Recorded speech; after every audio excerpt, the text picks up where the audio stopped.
cry. Oh. Hi.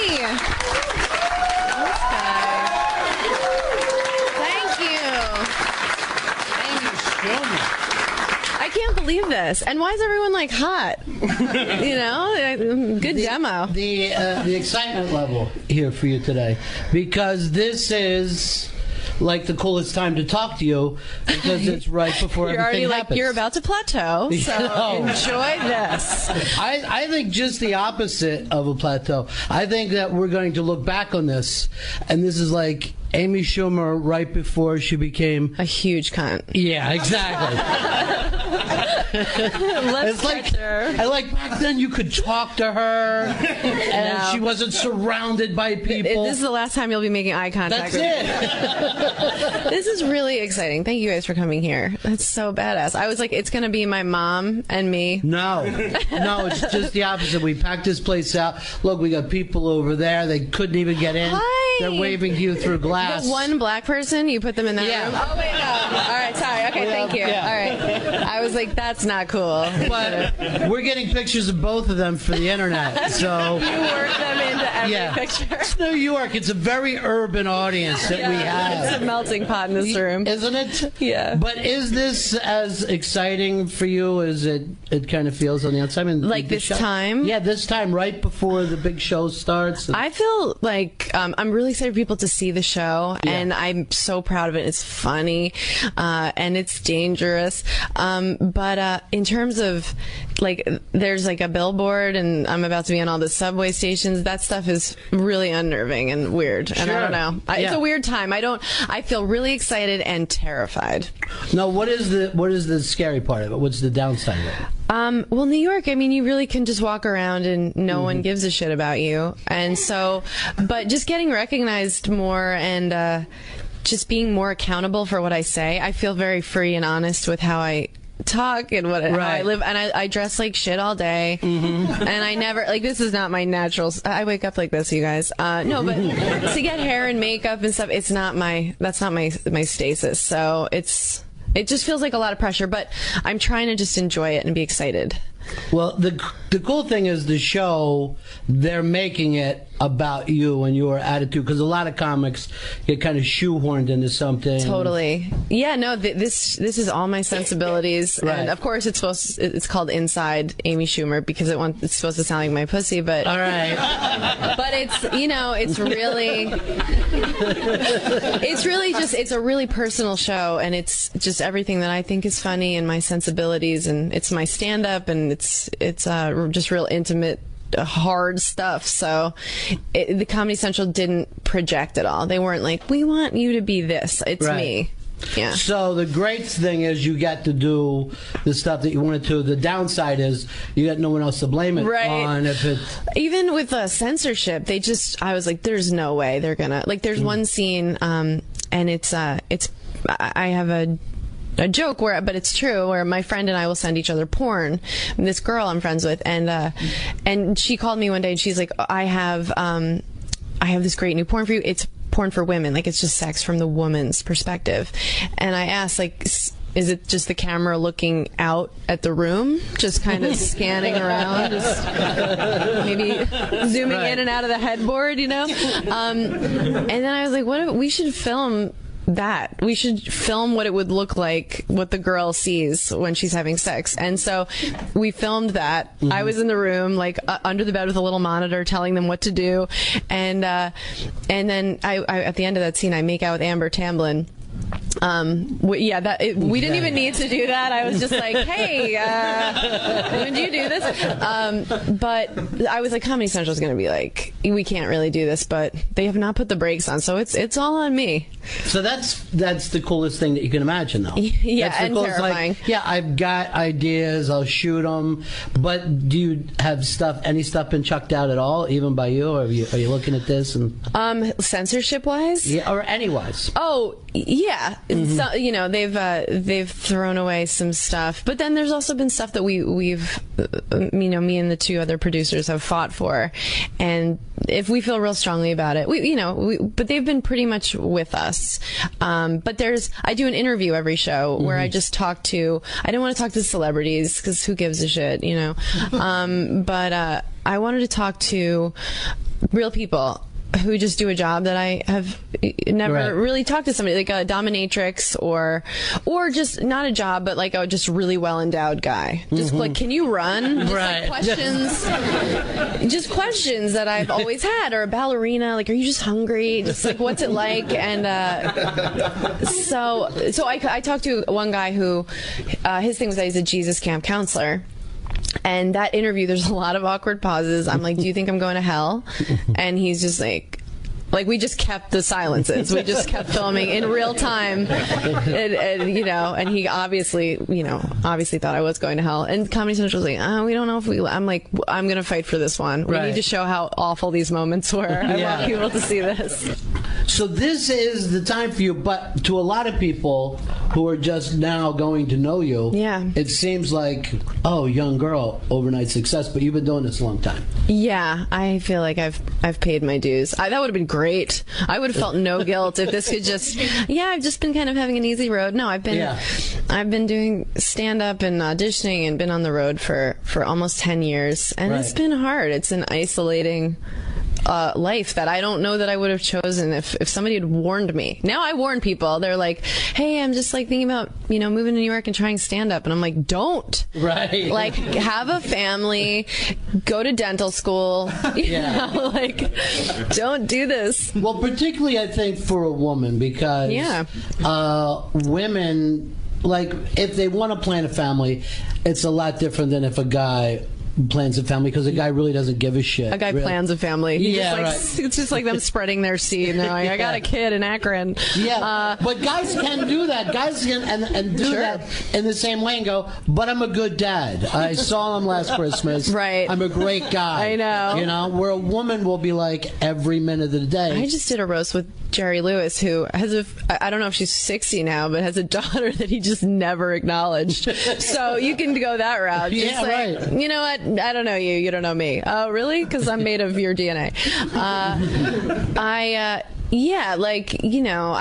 I don't feel super driven to have, get married or have a kid yet, but I want to wait for my last egg to drop and just catch it on the way down. Wait, I'm scared of death. I should make something. It's like a Die Hard movie where it's just counting down to the last possible second.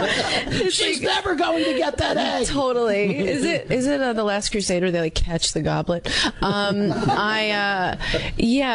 I think it is tough for chicks. I have to spend every moment of every day getting ready for this show and getting better at stand-up, and they're just, it wouldn't be available to me if I wanted to both do that and have a fam. But why do you think men will be okay with that? What do you think the difference is? Oh, I mean, I don't know. What do you think? Well, I think I don't think it occurs to men. I don't think it even slightly I think their moms coddled them. Yeah. I think you I mean, not everybody. I'm sure some of your moms beat you, but women have this built-in fear of abandonment. It's you can make something and then it leaves you. So then I think a lot of men are like, well, my mom always did this for me, and you're like, well, I'm not your mom. But so I think it's just expected that you'll take care of shit. But I'm not interested in men like that. But the weird thing is too for you is men and non-gay men happen to be fans of yours, which doesn't always happen with women comedians. Yeah, that's true.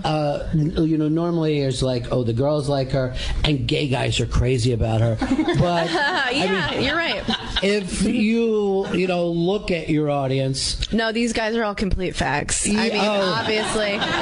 No, I've been lucky. I have a really nice gay following so far, and also straight guys. But everybody wants to feel like they're the only ones that appreciate you. So I was doing a show in in DC the other night, and a girl tweeted, "I'm going to take a shot for every sad, miserable guy that was dragged to the show." And I'm like, no, like, it's really 50-50. Like, yeah, you're not. It's not just you, sweetheart.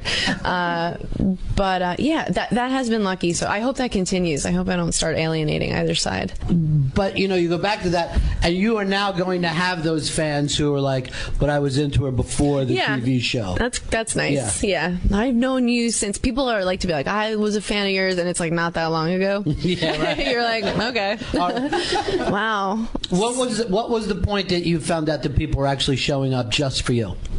Oh, because at first it's just to show up to see comedy, the generic comedy. It would be people to see me by accident. They just see girls come into town and they would like bring their grandma, and you know, I'm up there like, "What's up with the clit?"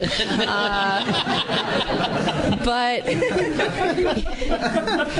it's been like a little from things over the years. But then doing my hour special, mostly sex stuff, which aired over the summer, the first weekend I had in Vegas, and I'm in Vegas once a month, but the first weekend I had after that aired, it was like a big change. It was, you know, I would usually sell like 200 tickets a show, and it was 600 tickets were sold out all 3 shows that weekend, and that was like overwhelming. And there was like a long line. I was like, oh, I wonder what they're here to see. Is Blue Man Group are they doing Stomp at the Riviera tonight? But they were there to see me, and it was like, oh, something just changed, and it was exciting. It was exciting. It was cool. It didn't feel like too much pressure.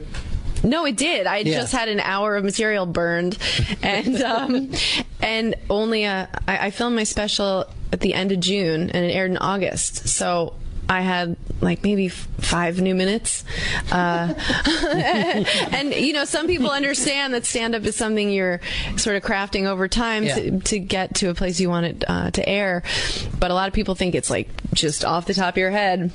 You're like, I've always thought this perfect rhythm of a joke. Yeah. It's like, I heard you say that. Even my dad texts me. He's like, you said that on Conan. I'm like, yeah. What do you think? I'm just like a genius all the time? No. Well, it is like the only art form. It's on my grades. It's like the only art form that they always want new. It's like, for a musician, it's like if you made an album and then no one ever wanted to hear those songs again. Totally. You know, like, right. Don't ever do Satisfaction again. Yeah. Well, we burned Stairway to Heaven. Yeah, that's done. Yeah, but it's so the opposite. I think musicians and comics obviously like just really envy each other. I would love it if someone's like, do the whatever bit, but instead they're just like, boo, we've heard that. And musicians, imagine they don't play their one hit. Yeah. Imagine you go see Hall & Oates and they don't play Rich Girl. You're just like, are you fucking serious? This is off the new track. No. No. Yeah, it's very funny because with a musician, it's almost like, now I want everyone to go take a piss. So just leave now while I do the new song. Right. Go get your beers, go to the bathroom. Oh my gosh. Jam session. Here we go. Yeah. Drum solo. Yeah. But it's just the opposite for you. So no matter how well you are doing, you can never rest on it. It's this is really depressing. No, you're never going to feel joy again, Amy. No. Who set this up? No, but you know, Louis C.K. just woke up this morning and go, what the fuck am I going to do tonight? After I filmed my hour, he had just filmed an hour, and Jim Norton had just filmed an hour, and we were all at the Comedy Cellar just kind of at square one, just like looking at our empty notebooks like, will I ever write a joke again? It's a horrible feeling, and you feel that way for months. And then like right now I like my new stuff, I feel strong, but it's like a relationship that you're like, let me just enjoy the happy times. I know that this is going to end. Well, you know, there's also like a funny thing of people who won't do it on TV or whatever and keep it, then it will also start to wear down. So you can't keep material for years at a time. I don't want to do that either. I like get sick of my set, and so now I feel like I'm in a place where after doing the jokes for a year or so, I just like can hardly bring myself to say them again. And so I'm like, oh, I like this hour. I want to, tape it and get it out there so I can start over. But some people, you know, they do the same jokes forever. And now with the TV show, though, for I guess the first time in your life, steady job, kind of a place to go to, where comics don't normally where I'm have not that. like making drinks. Yeah. Yeah. It's, you know, but it's a steady job for, it's like we got 10 episodes, and then it's like. But comics, we are lucky that we can always go on the road. If the show goes away, I can make my living on the road still, which is awful. I mean, I didn't mean to say that like it sounded. It's great. Like it's, you know, that's its own kind of hell on earth. But it's the one. It's like the one that you wanted when you were a kid, right? Like when you thought to yourself to get out there. No, you didn't want the road. I never sought out to be a stand-up or anything. I never was like, one day, Richard Pryor, I'll be doing that. It just kind of happened. I was always funny. I always liked performing. I did plays, and I just tried stand-up on a whim, and it went pretty well. That's how it goes. Your first time, you do great, and then the second time, you're just like, oh, like all the blood rushes to your head, and you're sweating, and you suck. And I just like doing it. It was fun. It was a way to perform. I didn't think I'd ever make $1 doing it, and then I got kind of addicted to it and felt driven to get better at it. At first, it felt like something in between acting and in between, you know, learning to act. Yeah, I like doing theater, and it was fun to be in front of a crowd, and then it just gets in you. You either get the addiction or not, that you just feel super driven to get better at it. And so how much did it help too that you've got that theater and acting background when you get the TV show, which a lot of stand-ups get a TV show and then they're going like, what do I do? Right, their acting is infuriating. I like it because all the scenes on the show are played very real, and my favorite comics, but New York actors like who perform at the Public, who are in the Labyrinth Theater Company, they're on the show. So because the premises of some of the scenes, like one of the scenes, I come home, I live with my boyfriend, and I confront him because I found a pair of underwear, and they obviously belong to a clown. Like, they're clown panties. And I'm like, are you fucking a clown, Kevin? And you know, had we played it sort of tongue-in-cheek, like sitcom-y, like, I'm a sad girl crying on a sitcom, it wouldn't have really, but we played it, it was like our Black Swan. Like, it was so heavy on the set that day. We watched security footage, and it's him getting out of a clown car, you know, drunk with it. And everything was played super real, so I felt, you know, that acting background and Meisner training came in handy. So that was the initial dream, that you would act. I swear I've never had like dreams or goals. I swear. It's so sad. You know, like I always just wanted to perform. And you know, everyone just says like, oh, Saturday Night Live one day. I feel like that's any funny kids, and everyone says it to you. They're like, oh, you should do this one day, because it was the only thing you could do. But I really have been just kind of following the river, so to speak. And I have done a couple of movies and TV shows, and I really liked doing that, and I want to do more of that. But developing your own stuff is the best. That Price Check film that you did, you were so fucking funny in that. Thank you. Thanks for seeing that. But here's the weird thing. Guys, I'm just kidding. No, it was on Sundance. Like, I didn't even know it was you until after the movie. That's the biggest compliment. Yeah. So I'm watching that because I'm like, oh, great, Parker Posey movie. Yeah. And I'm watching it, and I thought you were hysterical. And then at the end, I saw your name, and I'm like, where was she? Yeah. Oh, that's so nice. Yeah. Because you went out of your way not to, you know, to just go in a different direction. I was a character very much in that movie. Yeah. And that, for me, changed everything, because whether you mean to do that to people or not, you're like, oh, this person goes here and that person goes there. But when you can go around and, I mean, when you can stand out in a Parker Posey movie, that's big. Thank you. I think I'm guilty of this too, but if somebody's famous for like one thing, if you're like, oh, this person is a comedian, and then all of a sudden, like with Seth MacFarlane, like they're like, oh, he's releasing a jazz album. and you're like, you know. Right. But he has an amazing voice, and but we just get it in our minds that people are good at one thing, and that I do that too. I feel that way too when you hear like some celebrity is doing something, you're like, ugh, just stay in your lane, just give me a break.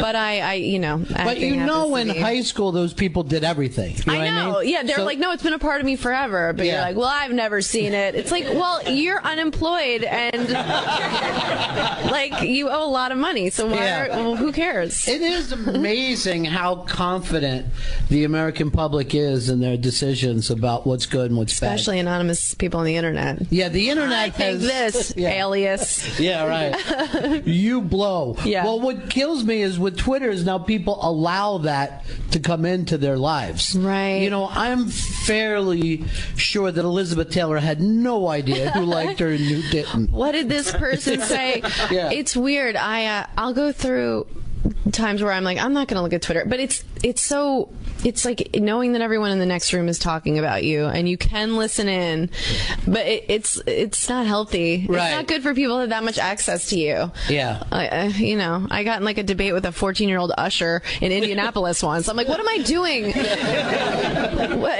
You can just be reduced to like the middle school version of yourself who's like, should I live? Because in real life, if a 14-year-old walked up and said something, you'd be like, get out of here. Yeah, leave. Go to school. Right. Yeah. But there you're like, okay, here we go. It's a debate. Let's talk about this, Andrea. What is also funny about Twitter is that people just say some things that would have been off the top of their head, and now it's all over the place. Yeah, that's true too. It's like just a fleeting thought, and then people are like, "That's your stance on this." Yeah, Jay Moore. I just saw this morning. So funny. He just wrote yesterday. I'm done with the Second Amendment, and then let's just get rid of it. And now he's actually dealing with political groups. He's not a politician. No. Who cares? It's just but we're like, oh, Beyonce and Jay-Z went to Cuba. I don't know how I feel about that. Who cares? They're singers. True. Yeah. They sing songs. Are you like? Do you make sure you vote like them? Well, who did she vote in the Senate? No. Who cares? Any one thought that you have now can carry just giant amount of weight. Yeah. And then go away. Right. And I feel like you have no control over what that thought is and what people latch onto if it's a slow news day. So I think it's useless to try. And I think if I started to worry about that, I'd be like dead in the water. We kind of match. I wanted to do that. I said, What is she wearing? Yeah, I do that with every guest. When Gallagher was here, I came in carrying a mallet. Both of us you had put a mallet. beret on? Yeah. That's really funny. I've seen you before. There were, and I don't even want to get into the specifics of it, but something that people were pissed off because. Oh, you can talk about whatever. But I don't even think it makes sense to rehash stuff. But at a couple of times you were in the barrel, and I thought that you did a really good job of writing it out. Not everyone does that. Yeah, well, I think you're talking about when I made a joke about Steve-O on the Charlie Sheen roast. Well, yeah, okay. I was talking let's about talk that. about it. I didn't think that joke was any harder than any other joke. Maybe that makes me a sociopath. Right. I know people also are like they want to make sure that you feel human emotion. I do. I'm really upset about Boston yesterday. Like everybody, I feel. But Steve-O, I just crafted a joke that was about him, and I had no idea, and it wasn't a big deal that night, and it wasn't in the room, and then when it aired, and I saw that they edited it where they showed him looking really sad, I was like, wow. Like it hurt him. Yeah, but I know it wasn't coming from a mean-spirited place. I thought I had every right to say that joke, and I knew that he wasn't mad that I said that.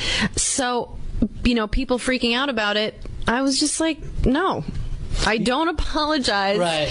It was a joke, and I really feel if I feel like I hurt someone's feelings, I would feel really bad. I'm not crazy, but I knew I didn't. So people who like didn't really listen to what the joke was, or they just heard me say Ryan Dunn's name and freaked out, that's okay. Like, you know, whatever. People are angry. They want somewhere to put their hurt and their anger, and then they chose me for a couple days, and it sucked because I was afraid because I was getting death threats, but I wasn't mad at people. I wasn't like angered. I understand, like that's what people do, but I don't. Yeah. But you also wrote it out in a way not to come back and explain the joke, where a lot of people will go, "Look, it's my job as an artist," and that also bombs after the fact. You just wrote it out. And it takes the power away from a comic. I hate seeing comics apologize, and I always defend any comic that said a joke that gets picked up.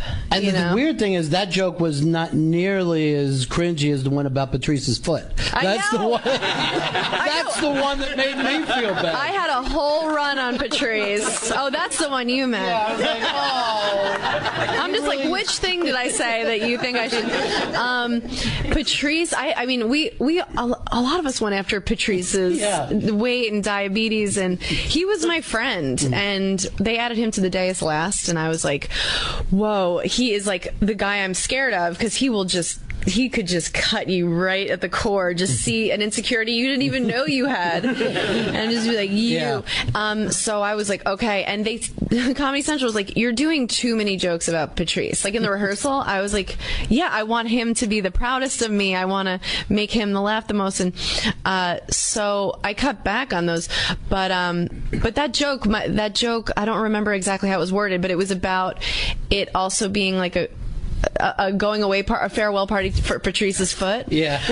Which, I mean, I still think that joke is hilarious, and he thought it was hilarious. Yeah. But then he passed away, and I was just sad I lost my friend, and people are like, "Are you happy now?" I'm like, "Yes." That's what when I wrote that joke, I was really casting a spell on him. It's like, no, of course, I'm sad my friend died. But you know that now you're going to have to deal with stuff like that more than you ever have. Yeah, I think that's what's terrifying me. Yeah. Because it sucks. Even if you ignore it the most you can, it's still out there in the ether, and you get scared to walk around the next day. But I was, after the Steve-O joke, I was like, on the road, and you're on stage, I'm myself, I'm a girl, I felt really vulnerable, and like with the threats, like somebody can just come on stage right now and hurt me. Even coming here today, I was like, oh god, what if one of these people just like hurts me? Right, those two skinheads. Yeah, those two guys. No, they're looking in there. They're looking. I'm sorry. There's a black guy in here, but I decided you were the token. And now it sounds like I keep myself aware of where black people are at all times, which I swear to you I don't. Only for fun purposes. Sure. But it's weird because you don't normally hear men say, "Oh, I'm concerned about people that come out to see me because they might." They take bodyguards on the road. I don't think anyone's above being afraid of physical harm if you're being threatened. But it is different being a girl. Yeah, because you could be hurt by people who like you. That's the weird thing about that. And again, the internet makes it way too accessible. Yeah. You know? And people feel like just entitled to your company and time and attention because you're so accessible. So someone will be like, "Hey, we're at this bar. Like, where are you?" And I'm like, "You're a stranger. Like, what? Right. Why didn't you come to the bar? Because we're not friends." But people just... You wouldn't do that for your cousin, and yet because someone's on fucking Foursquare, I'll show up and we'll all hang out together. Right. Yeah. Yeah, I know on Opie and Anthony that, like, people will just show up at his house, and he's like, "What? No." Yeah. Well, he's hoping someone tries something. Yeah, he's just strapped, waiting to use his guns. Yeah, he is. Yeah. He is prepared. They do. They show up because, like, I know him from the radio, and they feel like they're friends because you're so honest and you're giving them an intimate look at you, so they feel like they know you. And that's the thing about your kind of comedy. It's like there are no boundaries. I mean, you talk about things. I know. Yeah, and then people are like, "Oh, I get it. We have a relationship." I know. I really am going to move to a farm in Ohio with Chappelle. I'm just like, yeah. Well, wait a couple years. Okay. You know what? Do it what Chappelle did, but after you get that 50 million. Get the 50 million. Then get the farm, yeah. But this is... we were talking about the fact that it feels like this is it for you, but have you had a feeling before, like things not are like this? Not like this. I have. I mean, at first you're just like, this is it, like 20 times. I'm like, I'm on the Bonnie Hunt show. Hello, fame. Rich and famous papers, just signing them. Then you have so many false starts. But I feel that like this is different. And if this isn't it, then I don't know what will be, because this show is like everything that I have in me. This is it for you. This is perfect for you. Yeah. And I don't think you got to. I actually think this, in terms of Comedy Central, you're Jimmy Fallon now. Jon Stewart, it's Jay Leno. Boom. You're coming after him. No, I don't think so. I was like, okay. I think he's around for a long time. That's what I want. That's what drives me. Yeah. But now he heard that, and he'll be over at the Comedy Central cafeteria just making eyes at you. He's listening to this for sure. Yeah. So at other times of your career, it did feel like you were pretty happy with it. But again, 10 years is so much more than most people put into a career, and this is about what you've got to do to be an overnight success. Yeah, in comedy. That's it. A decade. But I really have been doing plays since I was 5. Like, just I feel like everything's prepared me for this. But definitely, on Last Comic Standing, I thought. But I mean, it was kind of true. I was like, well, great, because the goal is anybody who is an artist who bartends or waits tables, the goal is just to be able to stop doing that, truthfully. And after Last Comic, I didn't have to do that anymore. And not that there's anything wrong with making a living that way. I just happened to want to stop talking to customers because I hated them so much. You were working here in the city? I worked everywhere here in the city. Yeah. I can't walk down a block room. I worked there. How long before you started doing stand-up that you could make a living at it and you could quit the day job? Well, 3 years, but only because of Last Comic. Right. It would have been a lot longer, but I got to go on the road and make money on tour. Now, are you telling people, like when you're waitressing or bartending, you're telling people, by the way, I'm also a comic? Absolutely not. Yeah. Less is way more. Just let them project. Especially tourists. They want to just think like, do you guys all live in tiny apartments and you just have dreams? And you're like, yeah. I have a Murphy bed. What kind of salad do you want? Yeah. Yeah. You just hit a wall with that stuff where you're like, I just can't do this anymore. Were you ever ready to say to yourself, though, I can't make it in show business? Has there been at times? That's the good thing about having no goals. Yeah. No, but sometimes now I'm like, God, this is so hard. What if I just like really just move to a kibbutz in Israel and just get off camera? Because it really isn't natural for me to be, all dolled up. But I can't remember ever feeling like I'm just going to get it. I've never my whole life thought I'm just going to get a normal job and start over. But, you said that it's not natural for you to be all dolled up. Yeah. But you will go out of your way in a stand-up special wearing a short dress. And does that even make you feel even more vulnerable as a comic? No, it makes me feel powerful. Really? Yeah. What's more powerful than somebody wanting to fuck you?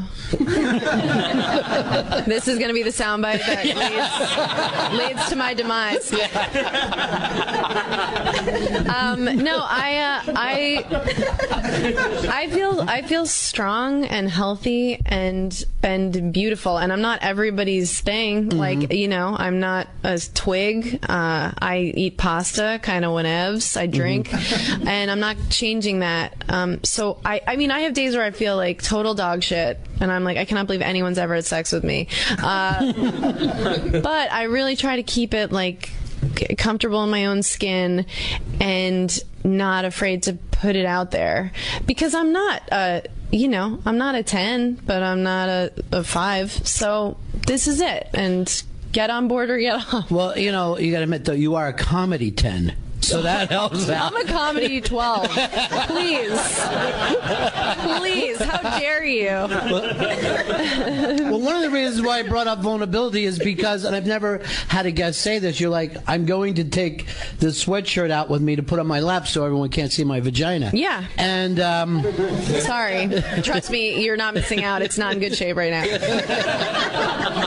But most stand-ups don't have to think about, like, I know. when you see most stand-ups, they look like they just woke up in their clothes. They did. You know? I mean, they did. Yeah. I feel pretty exhausted by all the upkeep of being a chick that's on camera or on stage, knowing that all the guys I'm friends with just can roll out of bed. There are guys who wear the same shirt all week to the Comedy Cellar, you know, and I mean, I dress like I can dress like kind of newly homeless when I'm going on stage, but if it's a theater show, if people came and bought tickets specifically for you, I want to dress up and, you know, give them like you know, it's all part of the show and the event. But yeah, it's exhausting, and there's a lot of pressure for women to keep up their fuckability. I don't remember the Tina Fey quote, but in her book she said something like, women I'm gonna butcher it. Did anybody read it? Where it's like, they say women are crazy if they still open their mouths and you don't want to fuck them anymore. Like, that's what happens. Right. It's not an easy road for women. Yeah. And so I was like, yeah, I think I have another like 6 years in me where, you know, that's a factor. Attell said 3.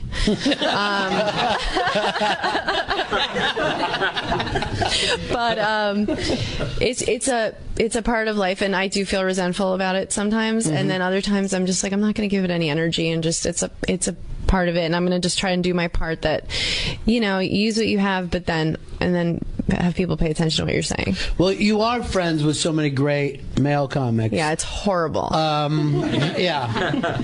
But do you look over at women comics and just have that, like, we're all in this together type Hell yeah. thing? Yeah. My best friends are female comics, and I would rather hang out with them than anybody. And I love all of those guys that I'm friends with. But yeah, and it's just, you know, it's just somebody doing what you do. We have the same vocabulary, and I know how hard it is, and I love them for doing it because I know how hard it is. So I think it's really cool when I get a text from Rachel Feinstein or Nikki Glaser or Lisa Lampanelli. It's like, I got a message from Lisa the other day. She's like, don't ever go to fucking Flint, Michigan. It blows. Yeah. And I was like, God, it just feels comforting to know, like, I'm not alone out there. Sure. She's so dainty. She's such a but, Skinny Lisa's so funny. Yeah, she's I know. the same. Fuck everybody. And you're like, oh, you're not as scary. You're not as imposing a presence anymore. But isn't it also funny just how sensitive that she is? She's we all are. Yeah. We're all just like ready to crumble at any time. But yeah, I was surprised by because you want to think, you know, at roasts and people are making jokes about her and she's laughing the hardest. And you're like, oh, that's so cool. She doesn't care. And then to hear she does care, you're like, oh. Yeah, right. I don't want to watch it anymore.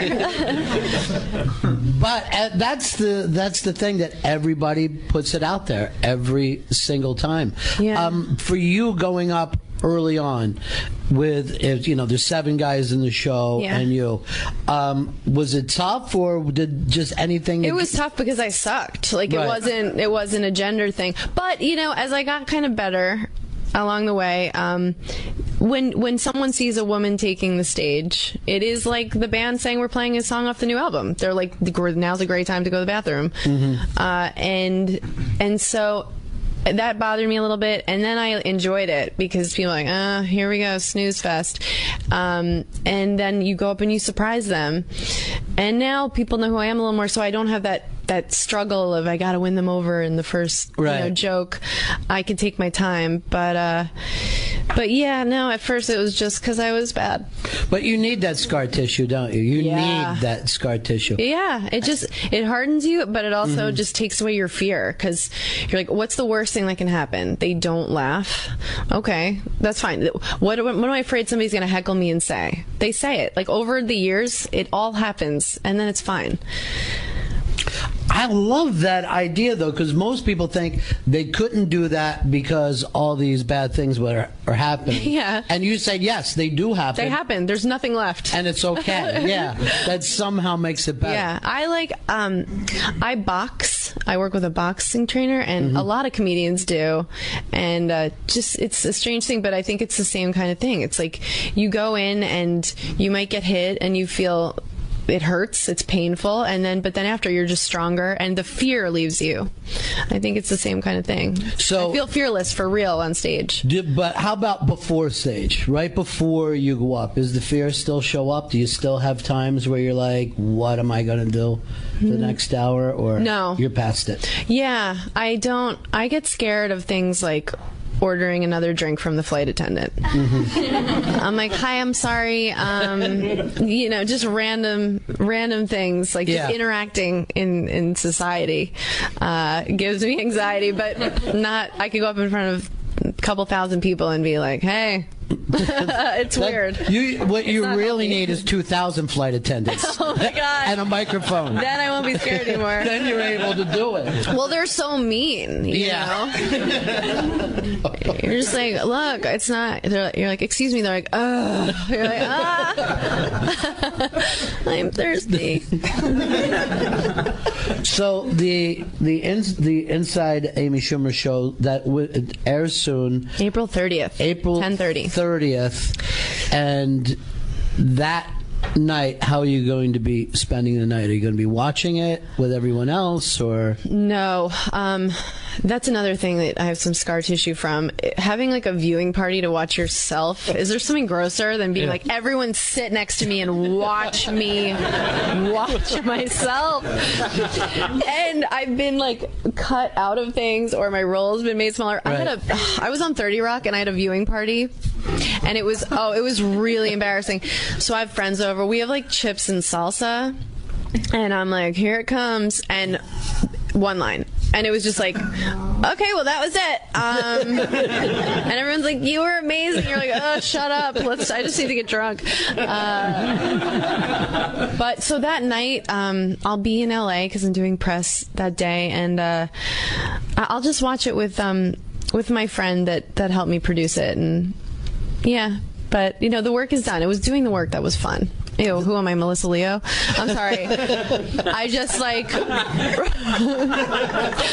But really, it's like the promos are airing now, and 23-year-old me would have been watching Comedy Central to see myself on a promo. But now 24-year-old me... No, I'm just kidding. I'm just... I'm not like, it's on. I'm just like excited for people to see it. But you've done this how long ago now? Some of this stuff is 4 or 5 months? We filmed it in January. Yeah. January, February. I mean, it wasn't that long ago, actually. We went right into editing, and I filmed the stand-up in February, so it wasn't that crazy long ago. But we've been working to edit it and making it all come together. So, yeah, I don't feel like, I can't even... But the pilot we filmed at least a year ago, I think a little more, and there's just... the pilot isn't the first episode. It's all sort of interspersed throughout the season. Is that a word? Yeah, I think it is. And like, we're going to use it as one if it's not. That's a word. Yeah. I'm like Wendy Williams, just like making shit up. And you can see, like, just like in the year, it's like I feel like Obama. Like I've aged. The show has aged me. I'm like, oh, she was so young then. But I still think those scenes hold up. I still think they're super funny. The scene we're opening the season with is from the pilot, and they're in the first couple episodes. We have a scene where which I wrote, which it was like, we have a threesome, like you can see that we just had a threesome, me and my boyfriend and another guy, and you find out, like, I look upset and you find out like they just fucked each other and didn't even touch me. It's just like something you're excited about backfiring on you. Yeah, and that was from the pilot, and that's an early episode. Now you're writing these yourself? Yeah, me and a staff of writers, my favorite comedians. It was me, Tig Notaro, Kyle Dunnigan, Gabe Liedman, Jesse Klein was the head writer, and Kurt Metzger, another dirty seller comedian. So that's got to be some fun for you too, that there's a reason to get together with all those people that for years you had coffee with and wasted time. Now this is a really funny time. Yeah. It was a weird time because Tig, who's one of my favorite comics and one of my best friends, she is totally healthy now, but she got cancer. She got diagnosed with breast cancer, and she was already supposed to come right on my show, and we were like, what are we gonna do? But what we did was, and Kyle's her best friend, we all moved in together. And we thought we were going to have to take care of her, but she was fine. She was totally healthy. So I just lived with these two 40-year-olds the whole time I was making my show. Just had roommates that had bunk beds. And so it was just a very surreal time. I lived with them, and then we would go into the office and write, and it was really fun. It's 24 hours a day talking about the show. Which is right now? No, that back then when you're writing. Oh no, living together. We're all comedians and assholes and children, so we would just do stupid bits at home. Yeah.